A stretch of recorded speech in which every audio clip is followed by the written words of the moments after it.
आज आप क्लास 6 में एक्सरसाइज 4 का ये अभी हम डील करेंगे। इससे पहले हम एक्सरसाइज 3 का सारा क्वेश्चन आंसर आपको लिखा दिए थे। आप इसका शायद नोट्स भी कर लिए होंगे, और यदि नोट्स पूरा कर लिए हैं तो आप हमारे व्हाट्सएप नंबर पर भेजिए ताकि हम उसका करेक्शन भी कर लें। ठीक है, आगे देखिए।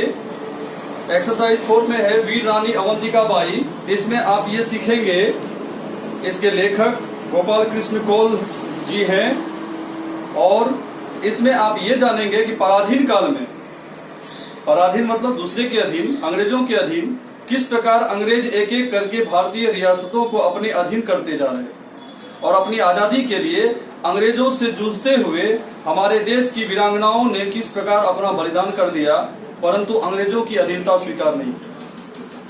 तो रानी साहिबा बाहर दूत आया है, वह कहता है कि उसे नए तहसीलदार ने भेजा है, कल से तहसीलदार का सारा कामकाज महल से ही किया जाएगा।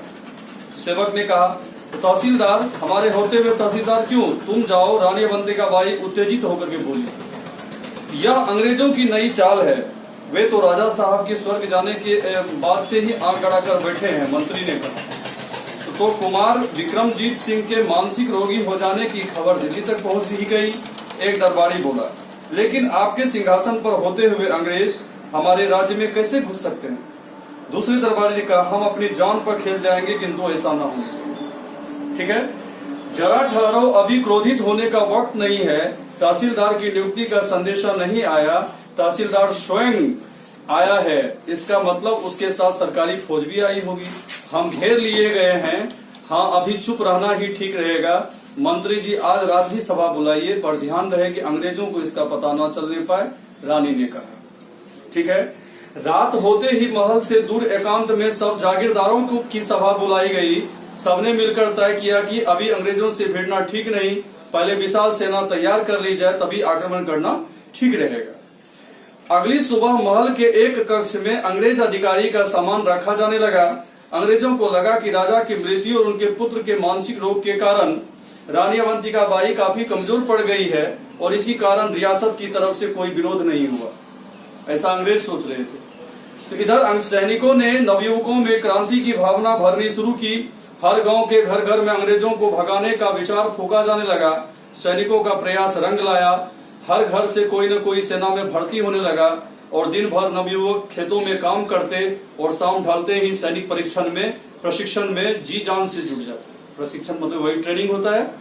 इस प्रकार कुछ ही महीनों में हजारों की संख्या में सैनिक तैयार हो गए। किले में गुप्त सभा बुलाई गई। फैसले के अनुसार महल के चारों ओर तैनात अंग्रेजी फौज पर हमला कर दिया गया। धराधर असंख्य अंग्रेज सैनिकों को मौत के घाट उतार दिया गया। कई घंटों के युद्ध के बाद रानी ने राज्य की बागडोर फिर अपने हाथ में ले ली। यह खबर आग की लपटों की तरह दिल्ली तक जा पहुंची, और 2-4 दिन भी न बीते होंगे कि ब्रिटिश सेना ने रामगढ़ के किले की ओर कूच का डंका बजा दिया।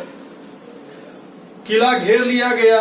आरंभ में तो रानी को डरा धमकाकर आत्मसमर्पण करने को कहा, लेकिन जब बात न मानी तो अंग्रेजों ने हमला कर दिया। उनके पास भारी मात्रा में गोला बारूद और सैनिक थे। देखते ही देखते किले पर गोले बरसने लगे। किले के भीतर से वीर सिपाही भारत माता की जय के नारे लगा तलवारें लेकर निकल पड़े। तो अंग्रेज, क्योंकि अंग्रेज तो जानता ही नहीं था कि हमारे विरुद्ध क्या क्या षड्यंत्र जो है यहाँ रचा जा रहा, लेकिन अंग्रेज भीतर से आती इतनी विशाल सेना को देखकर दंग रह गए। एक ओर से गोलियों की बरसात हो रही थी, तो दूसरी ओर से तलवारों की वार। हजारों सैनिकों के अदम्य साहस के सामने अंग्रेज टिक ना पाए, और वे मैदान छोड़कर भाग गए। अभी 2 दिन भी न बीते थे कि पुनः आक्रमण हुआ। इस प्रकार अंग्रेज अधिकारी तैयारी से आए थे। कई दिन तक युद्ध चला। अंत में रानी के 5 सैनिक बचे, और अंग्रेज रानी को बंदी बनाने के लिए उनकी तरफ बढ़ने लगे कि रानी बोली कि मेरे बहादुर सिपाहियों, रीवा राज्य के सैनिक मदद के लिए अभी तक नहीं पहुंचे। अब अकेले अंग्रेजों से जीतना हमारे बस की बात नहीं। तुम सब अपनी जान बचाकर भागो। मैं आत्म बलिदान कर रही हूँ, क्योंकि उसके पास कोई ऑप्शन नहीं बचा था। मैं नहीं चाहती कि अंग्रेज मुझे छूकर अपवित्र करे। तुम सब फिर सेना बनाना और अपनी हार का बदला लेना। यह कहकर रानी ने तलवार उठाई और खुद पर वार करते हुए तेज स्वर में बोली, भारत माता की जय। और खून का फवारा उठा। अंग्रेज अवाक देखते रह गए। कहते हैं कि रीवा राज्य की सेना यदि मदद के लिए रामगढ़ पहुंच जाती तो उस वीरांगना को अंग्रेज कभी ना हरा पाते। यानी रीवा राज्य जो है उसकी मदद के लिए तो आया नहीं, और अंत में जो है वो रानी जो है वो खुद से अपने वार कर जो है वो आत्म बलिदान कर दी। इस तरह से वह अमर हो गई। तो इसमें जो ये शब्द ज्ञान दिया हुआ है, शब्दार्थ, ये आपको याद करना है। आप सबसे पहले टिक आउट जो है वो मैच कर लीजिए। कुमार का क्या नाम था? तो विक्रमजीत होगा।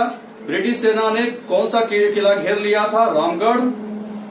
अंग्रेज क्या देखकर दंग रह गए? किले के भीतर से आती विशाल सेना। टिक मारते जाइए। अंत में रानी के कितने सैनिक बचे? 5। अंत में रानी ने अपने आप को किससे मारा? तलवार से। रानी को युद्ध की तैयारी करनी पड़ी क्योंकि तहसीलदार का भेजा जाना ही राज्य पर अंग्रेजों के अधिकार का संकेत था। ये सही होगा। अब इसका जो क्वेश्चन आंसर है वो हम नेक्स्ट वीडियो में डालेंगे। यदि होता है तो आप कम से कम 2-3 क्वेश्चन का आंसर,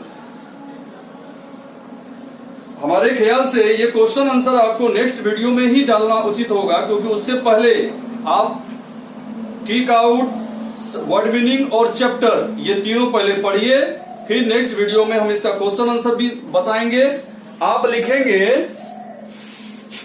HW में एक्सरसाइज 4,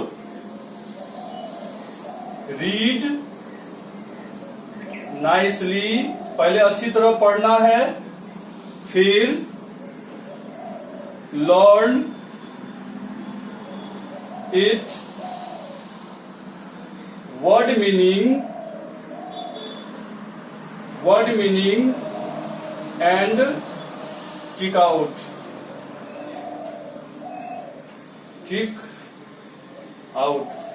इतना काम आप कीजिए, फिर नेक्स्ट वीडियो में हम आपको इसका आगे का प्रक्रिया बताएंगे।